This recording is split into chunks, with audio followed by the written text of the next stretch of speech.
Guys, good morning, welcome back to MG vlog. और आज की शुरुआत होती है सुबह सुबह बिल्कुल ही 7 बजे एकदम फ्रेश। हम जा रहे हैं माइनिंग पर दूध देने के लिए। और ये रहा दूध और ये रही हमारी राइडर और ये रहा उगता हुआ सूरज। ये रहा मैं, इतना चिकना लग रहा हूँ ना जिसकी कोई हद नहीं यार। तो अभी हम जा रहे हैं माइनिंग पर दूध देते हैं, फिर फ्रेश होते हैं, फिर कुछ करते हैं काम और फिर मिलते हैं आपको कुछ ही पलों में। मैं तो व्लॉग की शुरुआत इसलिए कर दी क्योंकि आज की सुबह बहुत ही शुभ हुई, इसलिए जल्दी उठने का मतलब हो गया ना, इतना मतलब फ्रेशनेस, एनर्जी, इसका कोई पूछो ना। जब से जिम छोड़ा है तब से मैं सुबह उठ ही नहीं रहा हूँ बस इसीलिए। और बाइक पे जाने का, गर्मियों में बाइक चलाने का मज़ा है, वो भी सुबह सुबह। दिन में तो बहुत धूप लगती है, लू बजती है, पर सुबह सुबह जो है ना, क्या जन्नत है। बोलिए पा पा पा पा पा पा पा बोलिए। चिल्लाता बहुत तेज है ये ध्रुव गुज्जर। बोल पा पा पा पा पा पा पा पा पा पा पा पा। अरे फोन ले ले फोन। बोल बोल बोल पा पा पा पा पा पा। यार अभी भी बोला मैंने, वीडियो बंद कर दिया और वापस अभी बोला। बोला पा पा पा पा पा पा।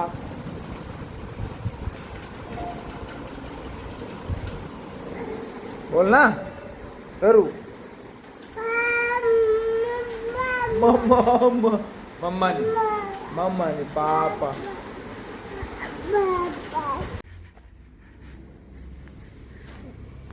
दरो को लग रही है भूख, अब देखो।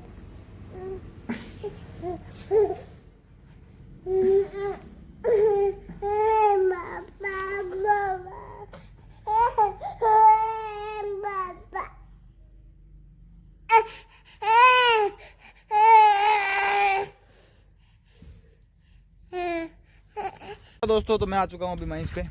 ये रही हमारी माइंस, अभी होली की छुट्टियों से बंद पड़ी हुई हैं और मेरे को अंदर जाके देखना है कि मतलब मेरे को पत्थर उठाने जो वेस्टेज पड़ा हुआ है ना, वो दिख रहा है आपको, ये वाला। इस वेस्टेज में से अच्छे अच्छे पत्थर चुन के मेरे को ले जाना है क्योंकि खेत के चारों तरफ दीवारी करनी है ना, इसीलिए। और ये माइनिंग में से बहुत सारे पत्थर वेस्ट निकलते हैं, मेरे 80% तो वेस्ट निकलता है, ये देखो आप चारों तरफ। और 20% अब यहाँ से निकाले थे पत्थर। अभी तो छुट्टियाँ थी तो पानी भर गया, इस पानी को पहले तोड़ना पड़ेगा, फिर वहाँ से स्टेप बाय स्टेप पत्थर निकलेंगे ऐसे कट्टे कट्टे, वो दिख रहे हैं ना ऐसे, इसी प्रकार से। और मेरे को अभी इन वेस्टेज में से अच्छे अच्छे पत्थर देखे उठा के ले जाने हैं। इनसे क्या है कि दीवार अच्छे से बन जाएगी, है ना। ठीक है गाइस, खेती बाड़ी यहाँ पर पूरी बिगड़ चुकी हैं क्योंकि माइनिंग लगने पर यहाँ पर सारे मतलब रास्ते एकदम खुले हो गए ना। तो यहाँ पे कभी मतलब अभी हमने खेती बाड़ी करना छोड़ ही दिया, तो सारे खेत बंजर हो चुके हैं। और वो देखो दीवार भी इतनी खास नहीं की है, और ये सारे पौधे वौधे, इनको मेरे हिसाब से मैं इन खेतों को ठीक करवाने की बोल रहा था कल। इनको एकदम कंप्लीट करवा दूँ, वहाँ पे जो ढलान है उसको ठीक करवा दूँ, इन पौधों को कटवा दूँ इन सबको, और उस दीवार को थोड़ा और बड़ा करवा दूँ, तो यह खेत मेरे हिसाब से आराम से इतना बड़ा हो जाएगा ना जिसमें खेती बाड़ी करना के मज़ा आएंगे। और ये पास में ही कुआं है और सारे खेतों में पाइपलाइन बिछा रखी है पहले से ही। माइनिंग लगने से यहाँ पर हमने सारी खेती बाड़ी छोड़ दी है, उन खेतों में करने लगे थे। टोटल हमारा ज़मीन है 50-60 बीघा होगी, जिसमें से 16 बीघा में माइनिंग लगी है। बाकी की जो हैं उसके लिए कोई तो बंजर पड़ी है भैंस गाय के लिए, और बाकी की जिसमें खेती बाड़ी करते हैं। पर इन खेतों को भी ठीक करना बहुत ज़रूरी हो गया है क्योंकि यहाँ पर भी अगर गर्मियों में, अब की बार पानी बहुत है, हर बार पानी नहीं रहता है ना, इसीलिए इन पे ध्यान नहीं दिया गया। अब की बार पानी बहुत है तो मैं सोच रहा हूँ इनको एकदम कंप्लीट करवा दूँ। और यहाँ पर अगर पैसों वाली खेती भी की जाए, जैसे कि ककड़ी, गर्मी की ककड़ी और सब्जी की, किसी मजदूर को अगर यहाँ पर रखा जाए और काम करवाया जाए ना, एकदम सॉलिड काम हो जाएगा। पास में माइंस है, वहाँ से खाना पीना हो जाएगा उसका, और यहाँ पर रह लेगा आराम से, माइंस पे भी सो लेगा, इसमें क्या है, और ये खेती बाड़ी देख लेगा। बिजनेस आइडिया तो बहुत ही अच्छा है मेरा। इससे क्या है कि सोचते हैं ऐसा, इनको एकदम कंप्लीट करवाते हैं, फिर एक मजदूर को रेगुलर रखते हैं यहाँ पे यार, इनको देखने के लिए मज़ा आ जाएगा यार। ठीक है दोस्तों, तो ऐसा कुछ सोचते हैं, दिमाग चलाते रहो, कर्म करते रहो। अगर कुछ हुआ तो अच्छा, नहीं हुआ तो ज़िंदगी में रिग्रेट तो नहीं रहेगा कि हमने कुछ किया नहीं, हमने किया पर हुआ नहीं, और हो गया तो बल्ले बल्ले। ठीक है, और भगवान की कृपा से पैसों की वैसे कोई कमी है नहीं। केवल उस पैसों को कहाँ सही जगह पे इन्वेस्ट करें जहाँ से क्या 5 साल बाद भी 10 साल बाद भी हमारे पास पैसे आते रहे, ऐसा कुछ सोचना है मेरे को बस। वरना अभी के टाइम में दाल रोटी की कमी नहीं है और पैसों की भी कमी नहीं है, कि आराम से मिल रहा है और 5 साल तक कुछ भी ना करूँ ना तब भी मिलता रहेगा। इतने मैंने सेव कर लिए हैं। और यूट्यूब करना मैं पैसों के लिए नहीं कर रहा हूँ दोस्तों, मेरे पास पैसे हैं, इनकम सोर्स है। मैं चाहूँ तो और भी बिजनेस खड़े कर सकता हूँ, अगर नहीं भी करूँ तो है जिस बिजनेस से मैं पूरी लाइफ निकाल सकता हूँ। और सेविंग से कई साल तक मैं अपनी सेविंग से कई साल तक अपनी लाइफ को आराम से इजीली निकाल सकता हूँ। पर मैं व्लॉगिंग इसलिए कर रहा हूँ क्योंकि क्यों मतलब अपने टाइम को वेस्ट करें, थोड़ा बहुत जो टाइम बचता है उसमें व्लॉगिंग हो जाती है, शाम को एडिटिंग हो जाती है, अपलोड कर देते हैं, कहीं फेमस हो गए तो घूमने फिरना फ्री मिल जाएगा। और मुझे यूट्यूब से पैसे आने की उम्मीद भी नहीं रख रहा हूँ, और मैं ऐसा भी नहीं सोच रहा हूँ कि यूट्यूब से पैसे आएंगे तब मैं ये करूँगा वो नहीं। मैं यूट्यूब तो ऐसे साइड बाई साइड कर रहा हूँ, मेरे बाकी सारे बिजनेस है। आप मेरे ब्लॉग देख के समझ ही गए होंगे कि मैं ज़्यादातर खेती बाड़ी में हूँ, मेरा जिम है, हमारी माइनिंग है जो मेरा भाई चलाता है, थोड़ा बहुत घर का बिजनेस है, भैंस गाय है, एक SM फैशन नाम की कंपनी है जो कि मेरी वाइफ चलाती है। ऐसे करके मैं सारे बिजनेस देखता रहता हूँ। शेयर मार्केट का मैं पर्सनली करता हूँ जिसमें भी काफ़ी अच्छा अर्न करना हूँ मैं।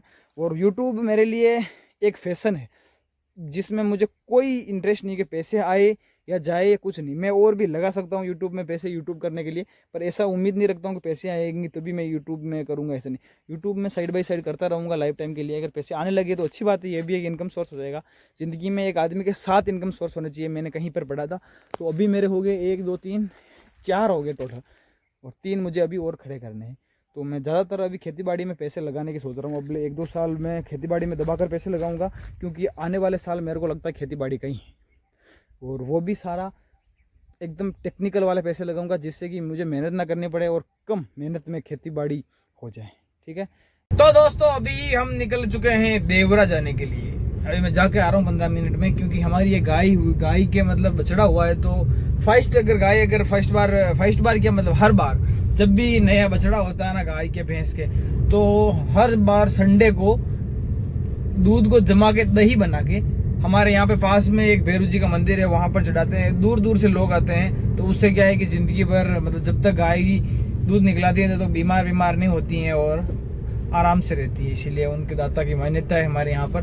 तो वहाँ मेरा भैरू जी का स्थान जो हमारे पास में ही है 2-3 किलोमीटर में, यहाँ पर चढ़ाएंगे हम दही को।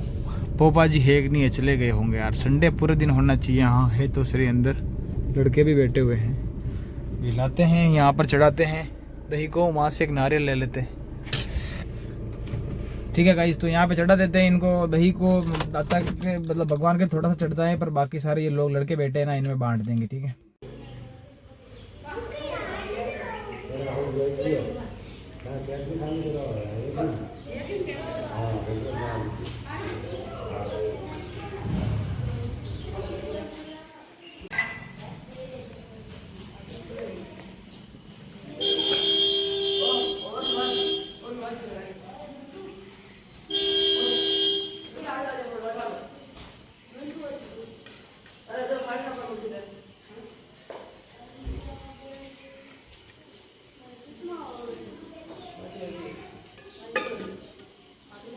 भगवान के आपने प्रसाद चढ़ते हुए देखा होगा। मिठाई चढ़ रही है, नारियल चढ़ रहा है, अगरबत्ती वगैरह सब प्रसाद चढ़ता हुआ देखा होगा आपने, पर कभी दही चढ़ता नहीं देखा ना। तो आज मैंने दिखा दिया आपको कि दही का भी धूप होता है।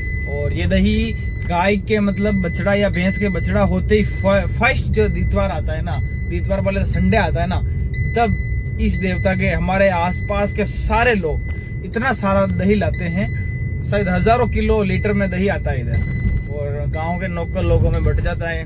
बाकी इसका एक रूल भी है, आप घर पे ले जा नहीं सकते दही को, समझ रहे हो। आप घर पे बिल्कुल दही को नहीं ले, जो भी लाते हो या तो आप खुद ही यहाँ पी लो, या फिर जो यहाँ पे लोग लड़के बैठे हैं उनको पिला दो, या फिर उनको दे दो जो वो उनके घर ले जाएंगे ऐसे। और अभी हमने चढ़ा दिया है और हम प्रसाद लेके गुड़ मिला था, वहाँ से गुड़ लेके जा रहे हैं घर पे। तो मैं आया था अभी कुएं पे मोटर बंद करने। 3 बज चुके हैं, क्योंकि सुबह 9 बजे लाइट आती है, 3 बजे लाइटें चली जाती हैं, तो मोटर को 3 बजे बंद करना पड़ता है। सिस्टम कर रखा है ऐसा ही कि 3 बजे आके उसे एक लकड़ी लगा देते हैं, उस लकड़ी को निकालनी पड़ती है। इससे क्या है कि मोटर चलती नहीं है। अगर नहीं बंद करते हैं तो लाइट जाने के बाद डिम लाइट आती है, उससे मोटर चल जाती है। तो मैं कुएँ पे हूँ अभी। ये पीछे देख रहे हो खेत है, दूसरों का खेत है। ये कुआं हमारा पर्सनल कुआं नहीं है, ये कुआं हमारे मतलब गांव का कुआं है, गांव के सारे लोगों के पाती आता है। ये रही मोटर यहाँ पर, यहाँ से पानी अंडरग्राउंड होकर सीधा मेरे खेतों में जाता है। उधर है मेरे खेत और ये लोगों के खेत है। तो दोस्तों निकल चुके हैं हम, वही काम वही रुतबा और उसी चीज के लिए।